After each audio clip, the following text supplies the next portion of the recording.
How does a 16-year-old girl from a communist country turn into an entrepreneur in Canada?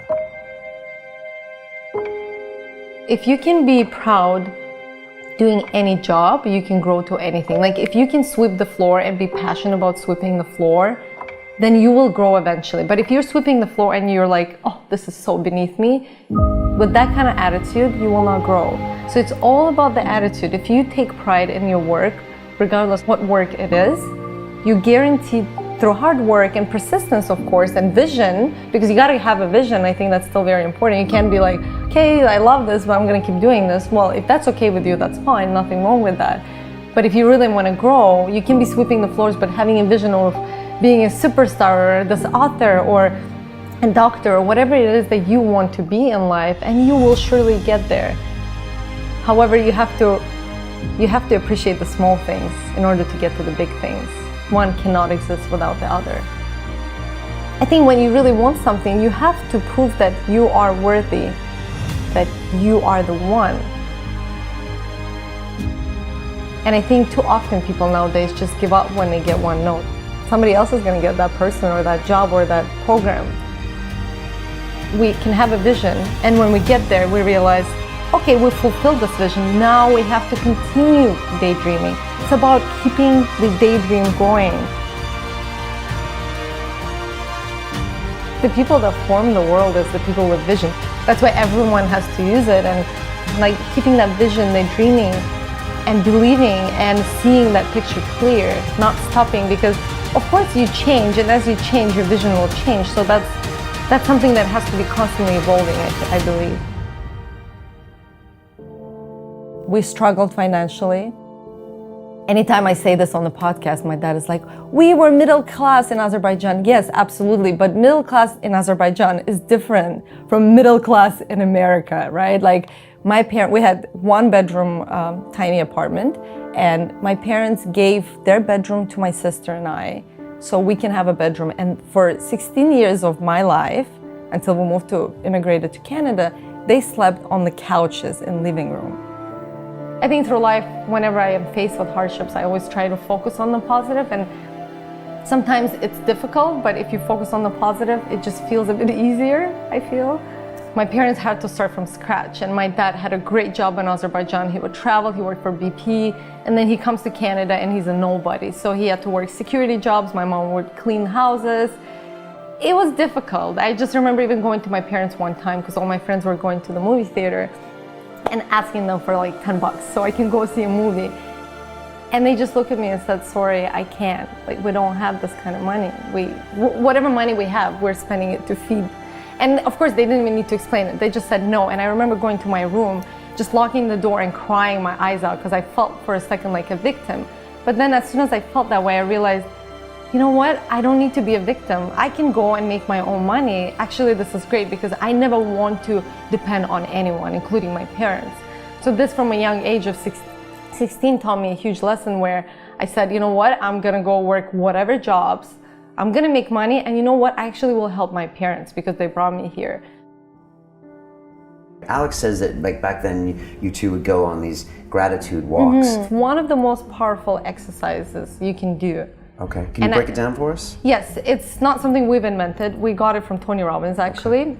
If you do his, I think, Get the Edge 10-day program, on day one, he talks about gratefulness walks, which is very simple. Every day you go for a walk.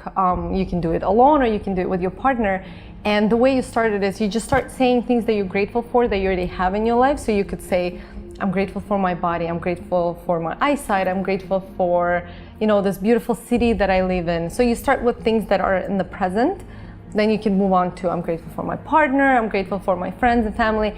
And then the magic part here is that you start saying things that you're grateful for that you don't have but you want to manifest in your life.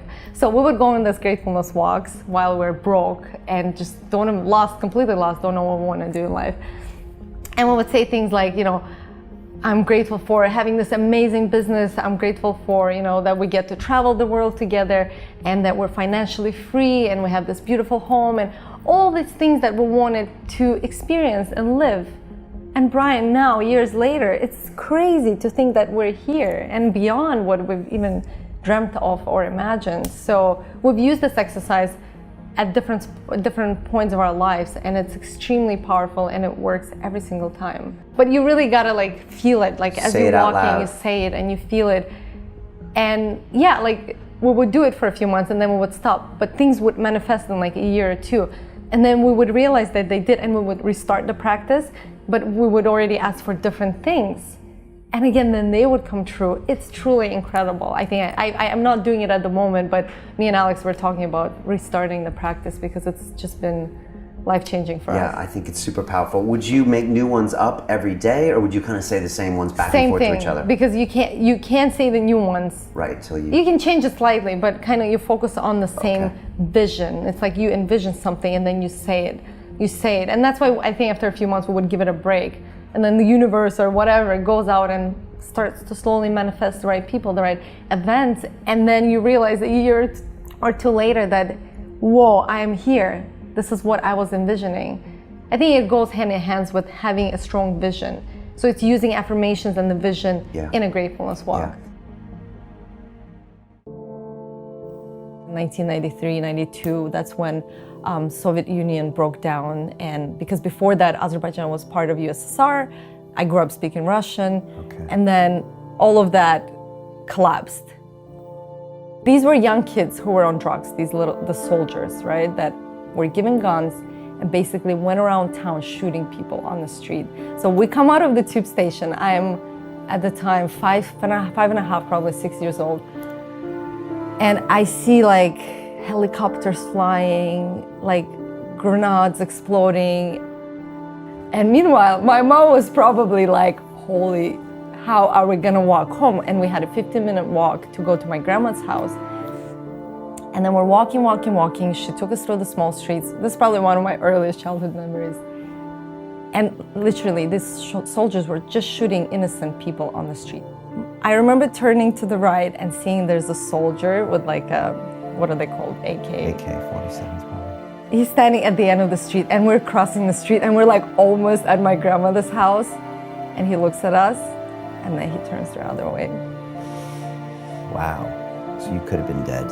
Yeah, like literally, but I get more emotional now because I can imagine how my mom felt with two girls, and like any one of us could have been shot, you know?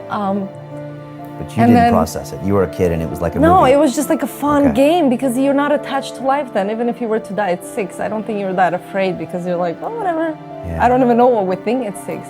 And then just like also hiding because then we got home and everybody had to be on the floor because they were like shooting the windows.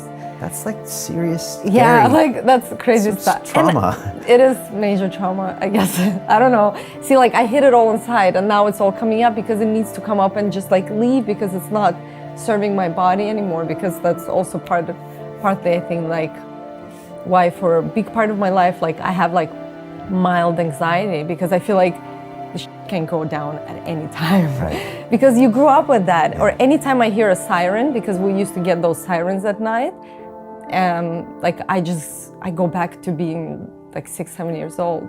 And some people can say, well, I also experienced that when I lived there, but I feel like everybody observes things differently and absorbs things differently. So for me, it really impacted me. A lot of people who grew up in Canada or who were born in Canada, they're just so comfortable because they've always had this nice, comfortable life. But the immigrants that come into the country, they're hungry and eager. If you look around Toronto, for example, one of the biggest, if not the biggest city in Canada, most of the businesses are owned by immigrants. It's incredible, it's inspirational. These people came into the country not speaking the language. They had so many disadvantages if you compare them to a local. And yet they went through all this adversity and managed to create a successful business and employ other people. It blows my mind. And why can they do that? How? Why? Because they're used to adversity. Adversity is good.